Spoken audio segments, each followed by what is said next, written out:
Hello, welcome to my vlog. So அன்றைக்கி ஒரு டே in my life vlog தான் எடுத்திருந்தேன். வாங்க பார்க்கலாம்.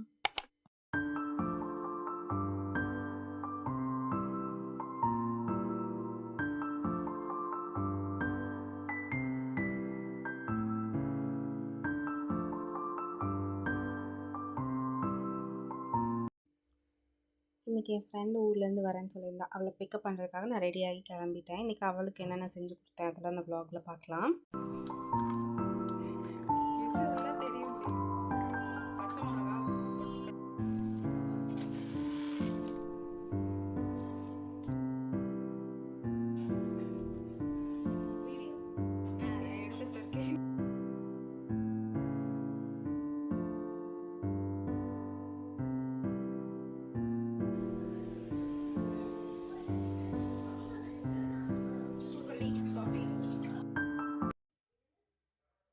ஸோ அப்புறமா என் ஃப்ரெண்டை போய் பிக்கப் பண்ணிவிட்டு வந்ததுக்கப்புறமா அவளுக்கு ஒரு காஃபி போட்டு கொடுத்துட்டு கேட்டிருப்பீங்க, நல்ல காம்ப்ளிமெண்ட்லாம் வாங்கினேன், காஃபி நல்லா இருக்குன்னு. அதுக்கப்புறமா நான் ஒரு காஃபி எடுத்துகிட்டு போய் டிவி பார்க்க உட்காந்துட்டேன். அன்றைக்கி வந்து சம்திங் படம் போட்டிருந்தான். ஸோ அதையும் பார்த்துட்டே காஃபி குடிச்சிட்டே இருந்தேன். அவள் ரெஃப்ரெஷ் ஆகிட்டு வந்ததுக்கப்புறமா அவளுக்கு தோசை ஊற்றி கொடுக்கலான்னு.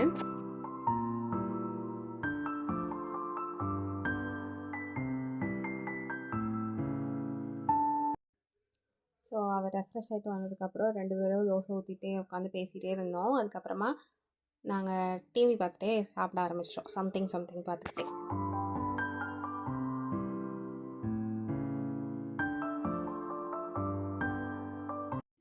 ரொம்ப நாளுக்கு அப்புறம் மீட் பண்ணுறோம். ஸோ அதனால் உட்காந்து என்னோடய கேலரியில் இருக்கிற ஃபோட்டோஸ் எல்லாம் காமிச்சிட்டு இருந்தேன். மாற்றி கலாய்ச்சிட்டு இருந்தேன் உட்காந்து.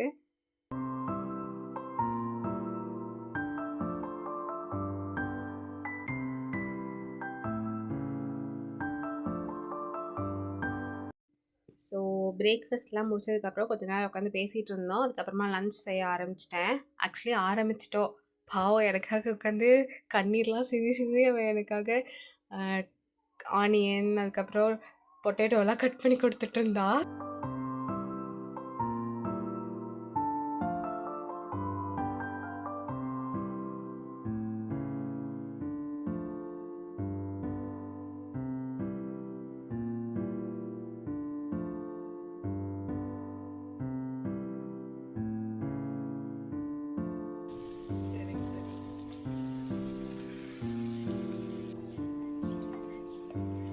ஸோ அன்றைக்கி நான் என்ன லன்ச் ப்ரிப்பேர் பண்ணேன்னா, தக்காளி சாதம், உருளைக்கிழங்கு போட்டு ஃப்ரை, அதுக்கப்புறம் ரைத்தா, வடகம், கேசரி. இதில் கேசரி பண்ணிகிட்ருக்கும் போதே ஃபோனில் ஸ்டோரேஜ் இல்லாமல் எடுக்க முடியாமல் போயிடுச்சு. அதுக்கப்புறம் டேரெக்டாக நான் வந்து நைட்டு தான் எடுத்தேன். அம்மா வந்ததுக்கப்புறம் எங்களுக்கு சப்பாத்தி பண்ணி கொடுத்துருந்தாங்க. ஸோ அதை தான் எடுத்தேன். அதுவுமே ஒழுங்காக எடுக்க முடியல, ஆனால் நல்லா வந்துச்சு. எதுவுமே நான் வந்து ரொம்ப ஹைப் பண்ணி நிறையா பண்ணணும், கொஞ்சம் ஸ்பெஷலாக ஏதாச்சும் பண்ணணுன்னு சொல்லி அதை சொதப்பிடக்கூடாதுன்னு சொல்லிட்டு தான் எனக்கு தெரிஞ்சதே வச்சு மேனேஜ் பண்ணிக்கிட்டேன். நல்லா தான் இருந்துச்சு. ஸோ அதுக்கப்புறமா நான் வந்து நல்லா தூங்கி எழுந்திரிச்சிட்டு நல்லா ரெஸ்ட் எடுத்துகிட்டு கிளம்ப ஆரம்பிச்சிட்டோம். எங்கன்னா நாங்கள் வந்து ஒரு டீடாக்ஸ் கேம்புக்கு மாதிரி போயிருந்தோம். Medical camp which includes detoxification of our body. அது ரொம்ப நல்லா இருந்தது. நான் வந்து ஒரு 3 days அட்டன் பண்ணேன்னா 3 kgs லாஸ் பண்ணிட்டேன். Healthy weight loss. ரொம்ப ஃப்ரெஷ்ஷாக இருந்தது, ரொம்ப ரிலாக்ஸ்டாக இருந்தது. தேங்க்யூ. நெக்ஸ்ட் வீடியோவில் மீட் பண்ணலாம். பாய்.